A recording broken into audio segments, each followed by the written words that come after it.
আমি মনে বেসন ও না ডাক্তার সাহেব, আমি যে মালাম আমার বাসা, আমার হাড়ের মাছ খালি বাড়ি মারছে, ইটেলো মারছে, জ্বালা ইটলো মারছে, আবার বলো এরকম মারছে মাঝে মাঝে। আমি যে মরব না। কি হচ্ছে তোমাকে রে বাপু? তোমরা কি করতে গেছো? 5 দিন ধরে আমার পোকাতে বিষ পড়ছে, আমি খাইতে পারি না কিছু।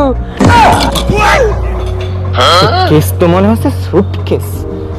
বাসা দিয়ে বিষ ঝরছে এমন কথা তো আমি আগে কোনোদিন শুনিনি। नहीं तू समझा नहीं।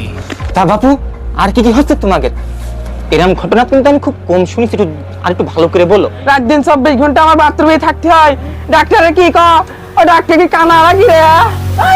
ডাক্তার মরিয়া গেল, তাড়াতাড়ি কিছু কর। দাঁড়াও, আগে একটু চেক আপ করে নিই, দেখি তোমার কি হয়েছে। কাছে এগিয়ে এসো।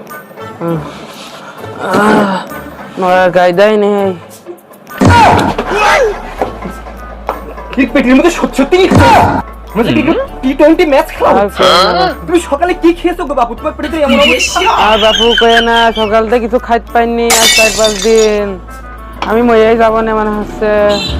তাহলে আমি কিছু খাওয়ার ওষুধ দিয়ে দিই, মেট্রিল নাপা সহকারে, এবং একটা স্পেশাল ইনজেকশন তোমাকে দিতে হবে।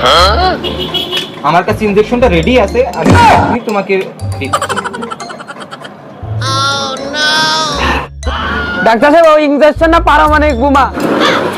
এই ইনজেকশনটা যদি দেওয়া হয়, তোমার এই রোগ একদিনে কোথায় চলে যাবে তার খুঁজে পাওয়া যাবে না। আমার দোয়াই লেগে তোমার হাত ধরে ধরে তুমি আর ইনজেকশন দিয়া না। আমার ওই যে ওই কমলা লেবু দাও, ওইটা আমার খাতি ভালো লাগে। তুমি কমলা লেবু খাবা? তাহলে একটু বেশি বোঝে। তুমি পিছনে ধরো, তোমাকে কমলা লেবুই দেওয়া হবে। পিছনে ঘোরো। তাহলে পিছনে ঘুরাই লাগবে। হ্যাঁ, তোমাকে ঘুরতেই হয়, পিছনে ঘোরো।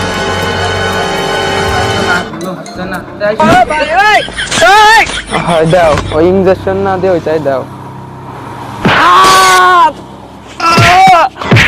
সুমন্দির ডাক্তার কাজটি করলে কি? সুমন্দির ডাক্তার থেকে আমার একবারে যা বাঁচিয়েছিল আমার লাইফ।